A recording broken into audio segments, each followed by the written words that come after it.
What is going on, ladies and gentlemen? Welcome back to Auto Auction Rebuilds. Today we're back with my super cheap $400 1998 Mitsubishi Eclipse Spyder GS with the 2.4 liter and an automatic transmission that I picked up for like $400 from an auction down in Florida. Why? Well, this car was involved in a pretty nasty hurricane in Florida. It was submerged far deeper than they said that it was, and despite my best efforts, to today's date, this car has not been able to run. And that probably has something to do with this. I thought that I had replaced the computer module for the car, but what I ended up replacing was the transmission control module for the car, the TCM, not the ECM. We needed to replace this one as well. Obviously, replacing the trans module did nothing. The car did absolutely nothing. You can clearly see there's a lot of corrosion all over this board. It's in pretty rough shape, guys. The water definitely got a lot higher than they said that it did. There's a ton of corrosion inside of here as well. A little difficult to see, but it's there. So what did I do? Well, I went on the old eBay and I got this. And this, surprisingly, was kind of expensive. This is like 80 bucks, but I got one that matched the numbers perfectly. And while I was at it, we have these relays here. These were completely underwater in my car and flooded and just bulging and rusted. So these, believe it or not, these were like $50. Absolutely incredible how much parts for this car can cost. So I think what I'm going to do, I've got the battery on charge. I think we're going to come over here. We're going to go ahead and throw the computer in without actually installing it. I don't want to take the time to bolt everything up and find out it still doesn't work and have to take it all back out again. So there's the transmission module on the floor right back there that we replaced. That one's already been reinstalled. This computer sat like buried up in here, so it was kind of a pain to get out, but we're going to go ahead and plug it in and plug in the relays. And we're going to find out if this thing is going to run. I got high hopes, guys. It cranked over in the last video, but we had no spark at all. I think this is going to fix it, man. I really do. Cross your fingers that this is going to make this car work. Because if it does, then what this means is that 5 out of 5 flood cars that I bought from Florida, all saltwater hurricane flood cars, all 5 of them will have come back to life, sight unseen. All right, guys, took literally 2 minutes to plug in the computer, the relays, and throw a battery in it. So time to find out if she's gonna do anything at all. We got a check engine light now.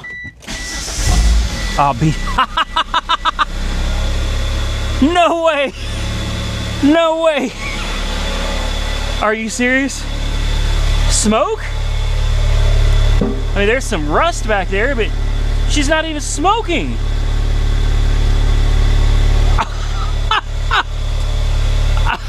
Oh, 5 for 5, baby! 5 for 5! Oh my goodness. No way. No freaking way. It actually runs great. It started up like that. I just, not a problem. Let's see if the alternator is charging. This is wild, man. This is, this one started up easier than anything else I've done. But with that said, it's important to remember that on this one, we had no water intrusion into the engine at all. None. There was no water in any of the cylinders. No rust, no nothing. The starter was corroded and destroyed. Aside from that, the computers were both bad. The relays were bad. She's charging. Even the alternator is good. Are you kidding me? This is incredible. Incredible. A $400 Mitsubishi Eclipse Spyder. Let's turn on the lights. We have fog lights, I guess. Then we got to test out the, let's check power steering. No way. Dude, it's only got 91,000 miles on the odometer, guys. That's it. 91,000 miles, and the timing belt and water pump had been replaced, I don't know, like 20,000 miles ago. Fog lights work, headlights work. Oh my goodness, I wish I'd bought the rear control arms for this. That's the last thing we need. I didn't want to spend the money because I really didn't think this was gonna run. Ooh, oh wow, that smells nasty. Let's open that up. That smells really bad. There we go. All right. Unreal, man. Unreal.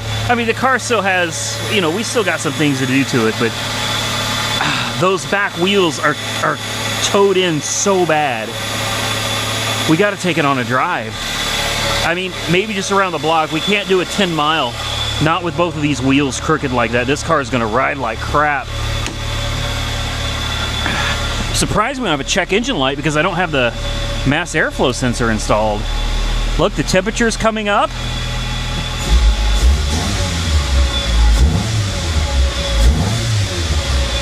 Any smoke at all? There it is. I knew she'd start smoking. Yeah. There we go. They all smoke, guys. Any car that's been underwater is gonna smoke. And look, we got some rust coming out of the tailpipe now, and some water. There it is. Look at that rusty, nasty water coming out of it. Yeah, it's just a matter of time. Just a matter of time. Oh man.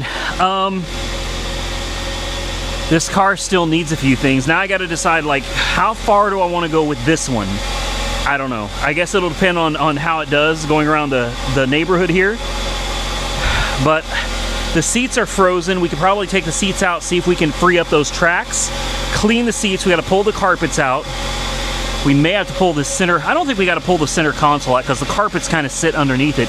But the carpets got to come out, seats got to come out, whole interior's got to be cleaned, and it's all got to be put back together again.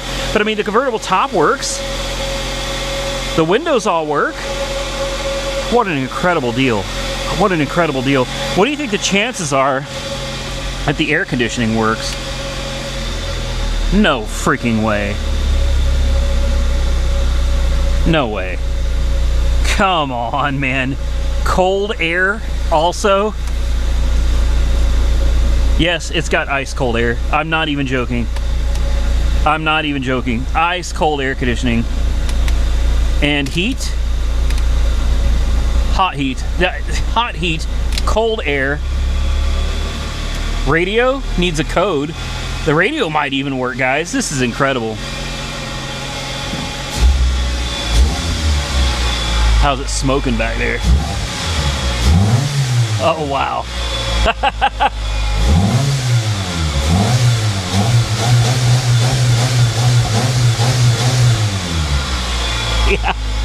Yeah, she, oh, there it goes. I don't even know what to say. I didn't expect it was going to be this easy. I really didn't. Gears, right into reverse. The overdrive button doesn't seem to work. I thought there's supposed to be a light on the dash when you push that.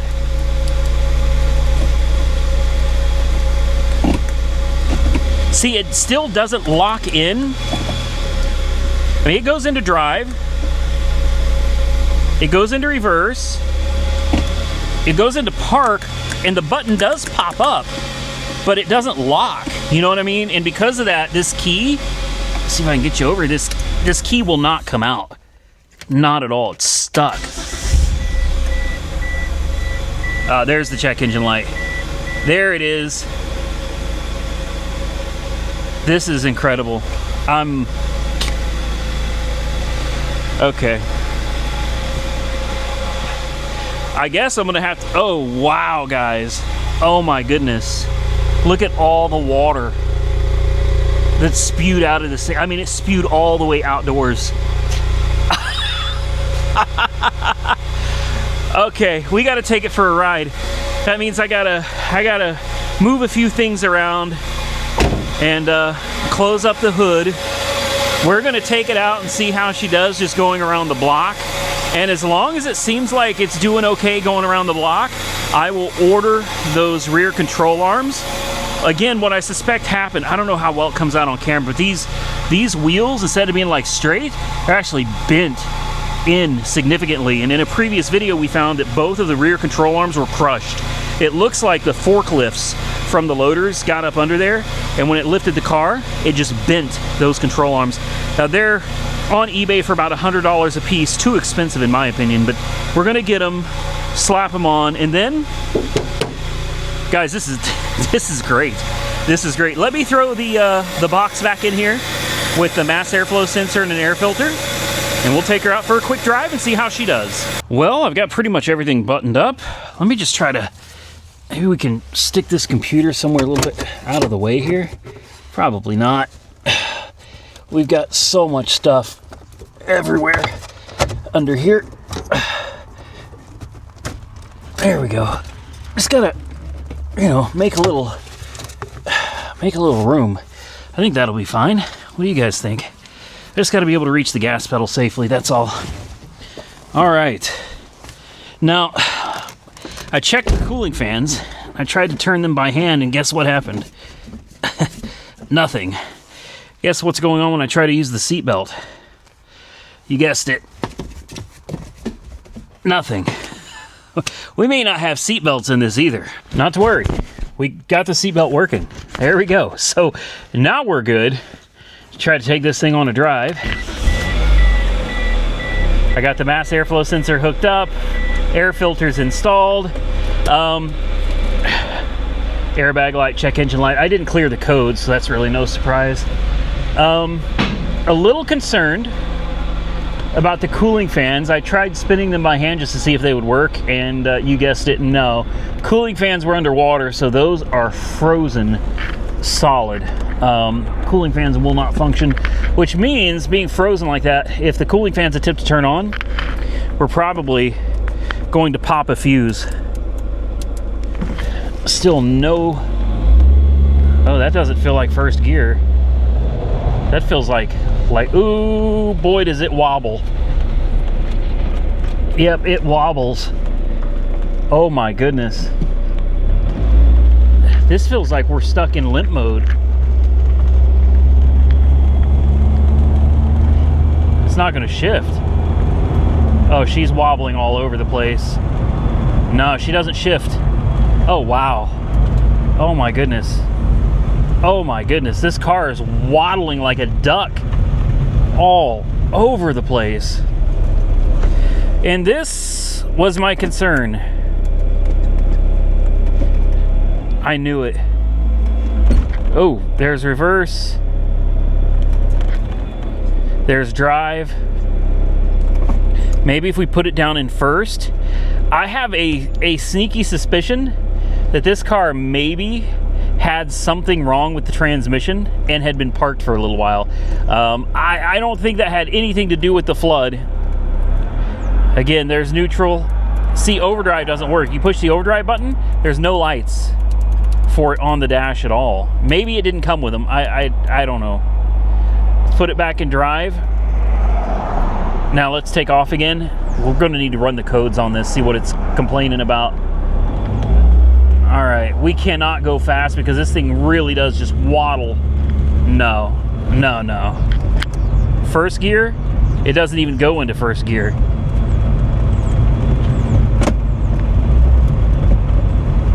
No. Nah, she's a little on the messed up side there, guys. Damn it. And that's one of the downfalls. Oh, you hear those tires getting eaten up on that road. Oh my goodness. Son of a gun. Well, can we even check trans fluid? E-brake works. Let's see if it moves. No, see, e-brake works like it's supposed to. Park doesn't.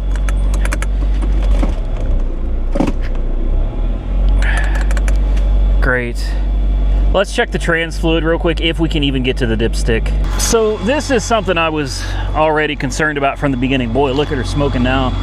Oh yeah.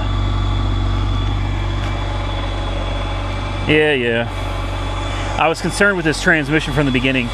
These cars, Mitsubishi, they were just notorious for bad transmissions back in the day. So one with 100,000 miles on it, 90,000 miles on it can be a little concerning. I don't even remember. There's the dipstick right there.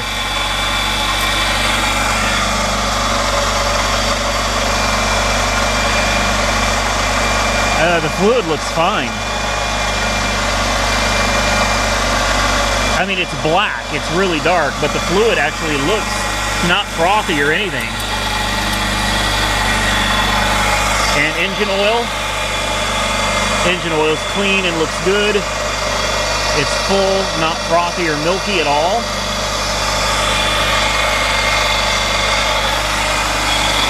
Yep. This one has me kind of wondering, guys, if maybe this thing had some transmission problems before it was in the flood. You know what I mean? I don't know. That's hard to say. Hard to say, probably shouldn't speculate. We could run some codes, see what they say. Oh wow, look at all that. Oh my goodness. That's unfortunate. That is really unfortunate. Yeah, she's just stuck in second gear, man. Reverses. Look, we got good power in reverse. As soon as you go into and try to put it into first, you know? Nah. She is locked up in limp mode. Yep. And with those back wheels wobbling. Oh my goodness. That sounds so bad. Oh, this is a shame. Thankfully, it still qualifies as run and drive for Copart, right? It does. It qualifies as run and drive for Copart. It goes forward and backward under its own power. I mean, guys, we're doing 40. Horn works. She waddles though. My goodness. All right, let's pull her back in the garage, I guess. Damn it, man. This leaves me sitting here trying to figure out what next. All right, can we do it?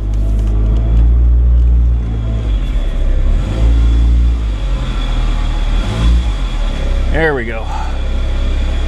Easy does it. Let's shut her down. I'm gonna grab my scan tool. Oh, all right. A little off on the lift there. Oh, wow.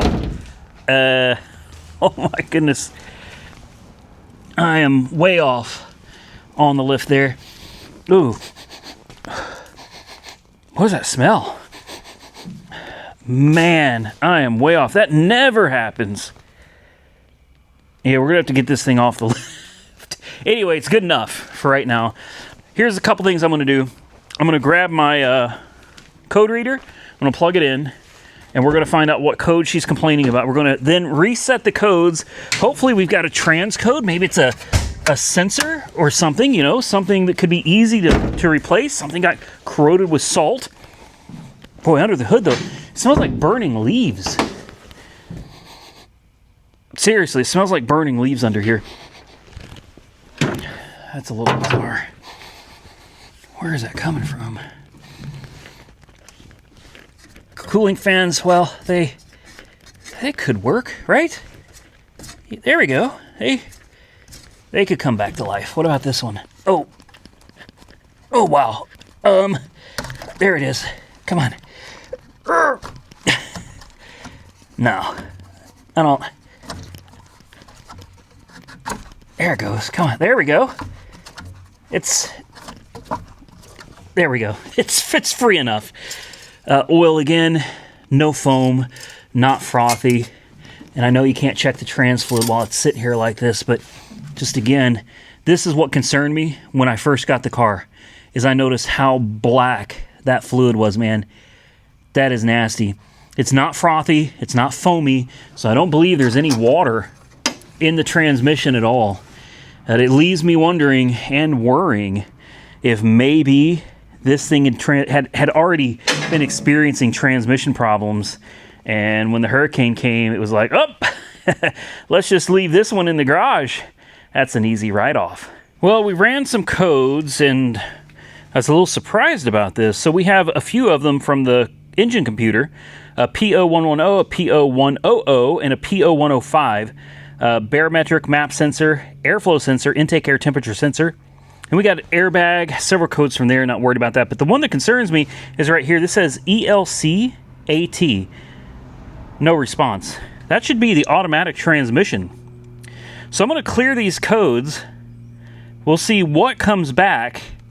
But now I've got to focus on why we're not getting any response from the transmission computer, because it's a new computer.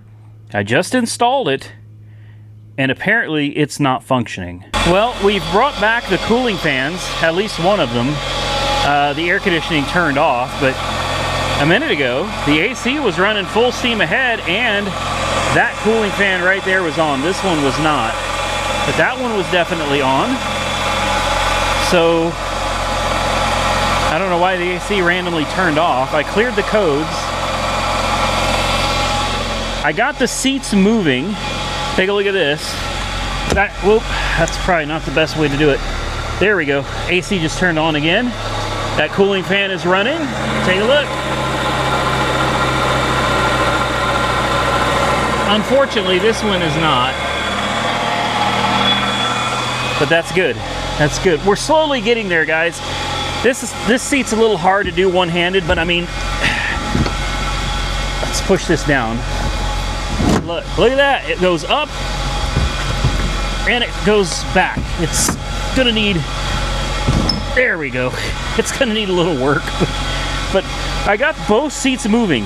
That's good, because we're gonna need to remove the seats, and in order to do that, we need to get them to move forward and backward. Man, oh man, the transmission computer. That seems to be the problem now. Let's see what's going on here. Trouble codes. Let's see if we've got anything new for the engine computer. No active trouble codes from the engine computer, so that's good. But then if you go and you try to get to the ELCAT, we'll let it do its thing for a while. It's not going to find it. Without a transmission computer, obviously, guys, this thing ain't going to do anything at all. And luckily, the trans computer sits, way down in here at the bottom where we've already been to. I guess I could try taking the plugs out, plugging them back in again. Maybe we'll get something out of it. Honestly, though, probably not. There's going to be something else going on down here. Well, I'm starting to run out of patience and starting to run out of ideas, if I'm being completely honest with you guys. I took the plugs out of the transmission computer. I checked them, and they looked fine. I cleaned them repeatedly, and I mean, I really scrubbed the pins, and I plugged it back in, and nothing. Didn't work at all. So then I thought, well, maybe there's a corroded connector, going from the transmission computer to the engine computer here, and I took the engine computer harness all apart here, and I cleaned up the pins again with and I've got some good cleaner here, guys. I got the Liqui Moly electronic spray. Cleaned all that up and put them back. I've done that twice now, and I'm still getting the same problem. No communication with the transmission computer at all. None. Zero. It's like it's not even there. So we're having some kind of a problem, either power, ground, communication, something with that trans computer is not working. It's quite unfortunate. Yes, I checked the fuses. I got up under here, checked all the fuses under the hood, checked the fuses. Everything seems to be fine. So I don't know. I don't know what else there is to do. If I turn the key on and turn this on, check this out though. If If I push the air conditioner button, cooling fan comes to life. So cooling fan seems to be functioning properly, at least one of them does. One is better than none. And I think the biggest news that I have for messing around under here is this. Let's go ahead and turn this all the way to hot, turn that off. But you remember the key that wouldn't come out? Would you look at that? That's a big deal. I know it seems like a minor thing. It's really a big deal to be able to take your key in and out of the ignition. Fires right up. Shouldn't be a check engine light on. Even the airbag light has gone out now, guys. We've made progress with this car. We've made a lot of progress. The problem is without a transmission, it's all kind of for nothing. You know what I mean? Like what good is all of this if even the cruise control looks like it would work? I don't know, guys. I don't know. Goes right into gear, man. But yeah, without the transmission module functioning, you're not going to get anywhere. So I guess I can't technically say that the car is saved. Sure, it runs and it drives, sort of, you know, it does. But dang it, man. Dang it. I really want to save this one. But I told you like a video or so ago, like I was already getting kind of tired of messing with this one. This one just fought me all the way. This one did not want to come back to life. And with all the fuses being good and 2 new computers, there's going to have to be some kind of a wiring problem. Now, the problem could be down at the transmission, considering water covered, I don't know, about half of this car. The transmission was underwater, so there's definitely a possibility we've got some connections down there that are bad. I didn't even think to check that. A lot of the wiring goes from inside the transmission, though, and then runs outward, so it should all be sealed. There really shouldn't be any way of getting any damage or corrosion to those wires inside the transmission, considering there's no water in the transmission. So again, I'm just left kind of sitting here scratching my head. That horrible noise over here, man. We got a pulley or something that's pretty upset, I think. Definitely not too happy. But I mean, it runs, and it will drive up and down the road, and you can take out the key now and put it in. So I guess where I'm at with it now is, what do I do? Is this something that I continue with? Should we continue fighting with the transmission, trying to get it going? Should I just put it all back together, clean it up, and send it down the road? Should we even bother doing the suspension? And if you guys have any ideas, man, please, I'm begging you, let me know, because I would love nothing more than to get this thing going. I've had no problem getting the other cars going. This is the only one that's giving me problems, man. And we've got the engine computer to where it'll work. We can check codes. There are no codes currently, which is great. Considering this thing was underwater, that's pretty damn impressive, but there is something going on with the transmission. It leaves me wondering all kinds of things. Like, even though I got the right computer and I matched the part numbers and there's a code on the computer, I matched them exactly. Does that necessarily mean that that computer was set up for an automatic transmission? Or is it possible it could have come out of a manual transmission? I don't know, man.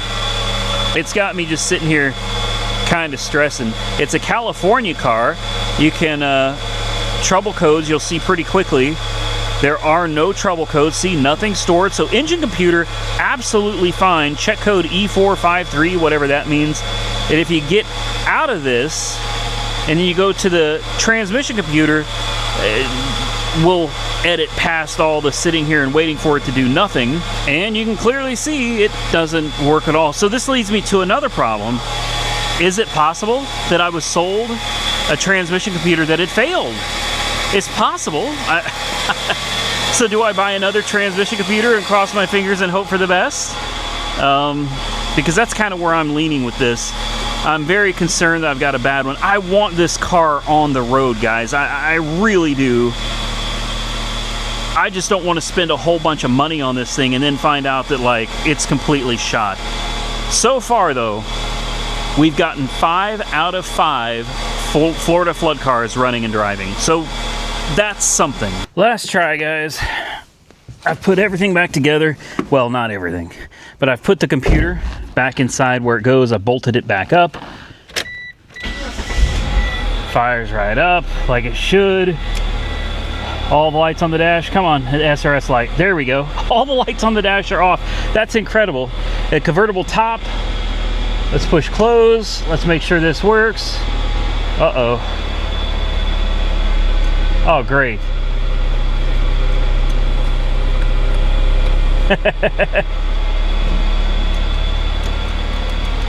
The convertible top used to work. Now it's stuck down.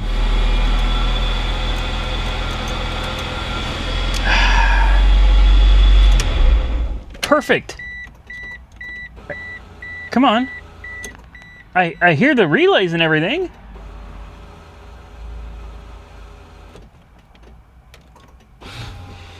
Down? What is going on, man? Come on.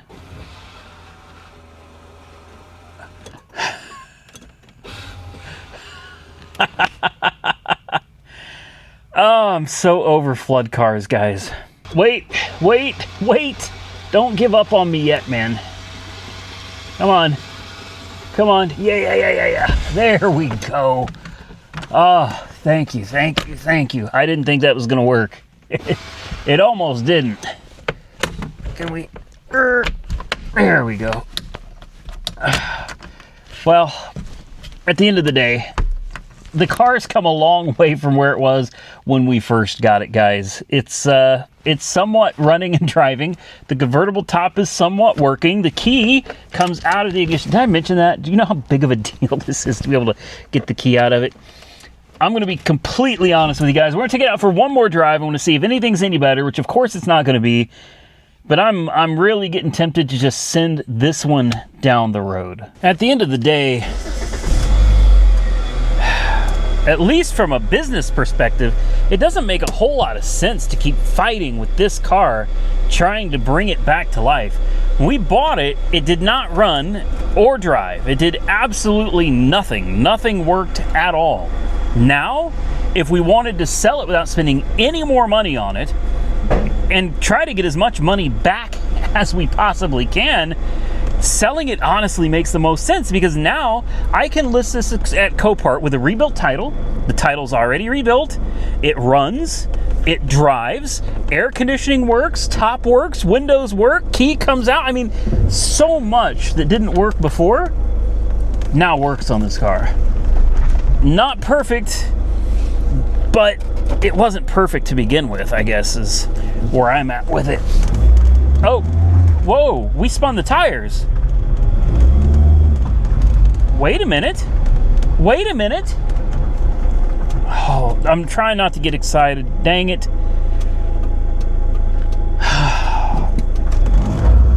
Yeah, she's spinning the tires. It shifts. Whoa, we're sliding. Oh my gosh, we're sliding all over the place. It shifts.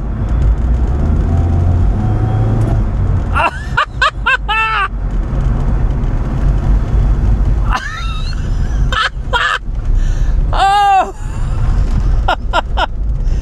Thank you. Oh my goodness. She's torquey little thing, ain't she? Oh, look, see the overdrive light? Remember I told you I knew there's an overdrive light. Look at this. See that? That's my overdrive light, baby. We really did save another one. Like, no joke. It's okay. Now we continue. Now I get the suspension. I get the rear suspension components for it. Oh my gosh.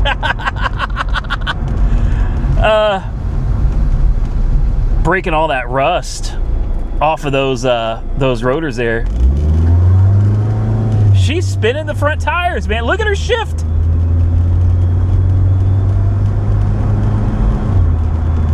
Yes. Oh, I'm so happy. I'm so happy. I can't even put it into words, man. The feeling of saving these cars is just, I just can't explain it. It gives me so much satisfaction. It makes me so happy to be able to save these cars, man. Heater, we got good heat. If we turn the AC on, compressor kicks it, hazard lights. Yep, rear defroster comes on. We'll have to check out the cruise control in another video, but I mean, it comes on. Oh my gosh, are you kidding me? I'm ecstatic. I truly am. Radio doesn't work. See, now that it's doing what it's supposed to, now I'm back to thinking, all right. So, boy, she's still smoking though. She wants to come back to life. We could put those rear control arms on. That'll fix the suspension. Then we should be able to take her on the 10-mile drive. All right, as long as it does well on the 10-mile drive, we can focus on all the other little stuff. You know, just basically cleaning it up, taking out the carpet, of course, cleaning everything as best we can, and just making the car look great. And honestly, it doesn't look too damn bad, guys. Oh my goodness, I can't believe it. I cannot believe it.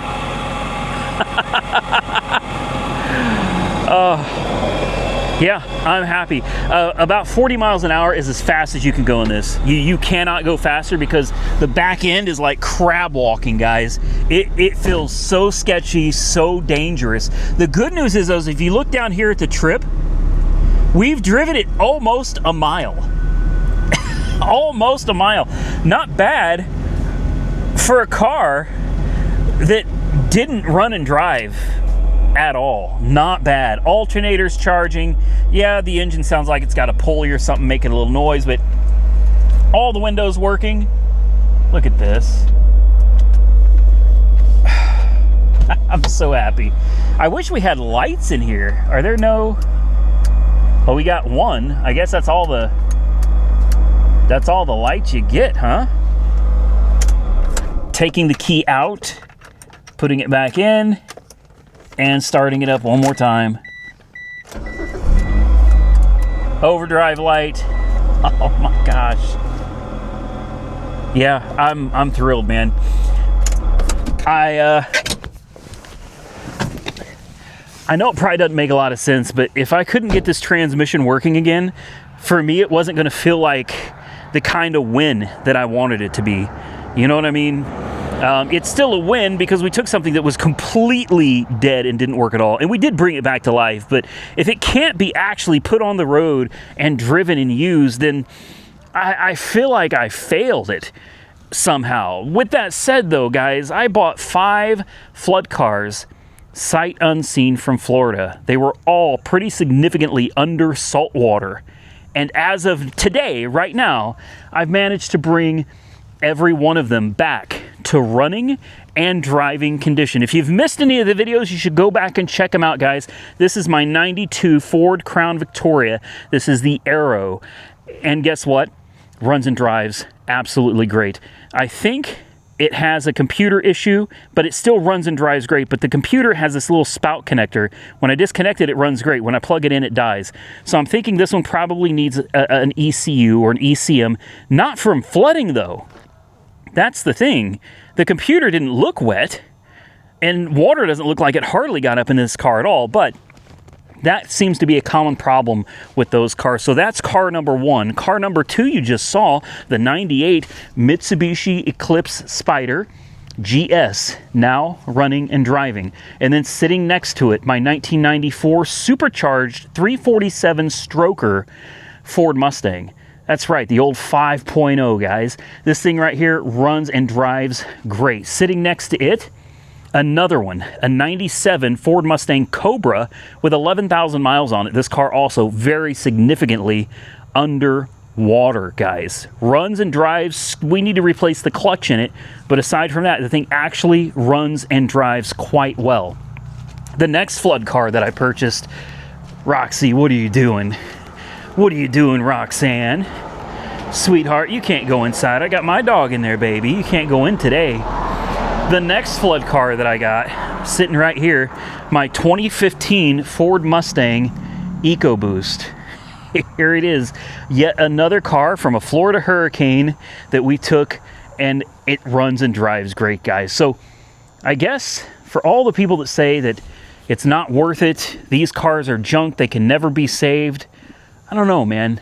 I'm inclined at this point to disagree with you. The craziest thing to me is these aren't cars that I cherry picked, you know, that I went out to the auction yard and I looked at them and I was like, oh, this one and this one and this one and this one, these are going to be easy fixes. I never have seen these cars before in my life, guys. I saw them on the auction block and I decided I'm going to throw a bid on them, even though most of them were substantially underwater, 50% or more. 4 of them were more than 50% underwater. I still took a chance on them. And as of the making of this video, all 5 of these high-risk flood cars are running and driving again. Now, there's plenty of work still left to do on all of them. I'm not saying you should go buy a flood car, especially a saltwater flood car. I do this because I enjoy it. It's fun to bring back some challenging, difficult vehicles that otherwise would probably be left to a scrapyard. I thoroughly enjoy this, and I figure if I like doing it, maybe you guys like watching it. I don't recommend it, but for me, it works. If you guys enjoyed this video, do me a favor, hit the thumbs up button and let me know. Consider subscribing to the channel if you're not already subscribed. And until next time, stay safe out there, everybody. I look forward to seeing you all again very soon in the next one.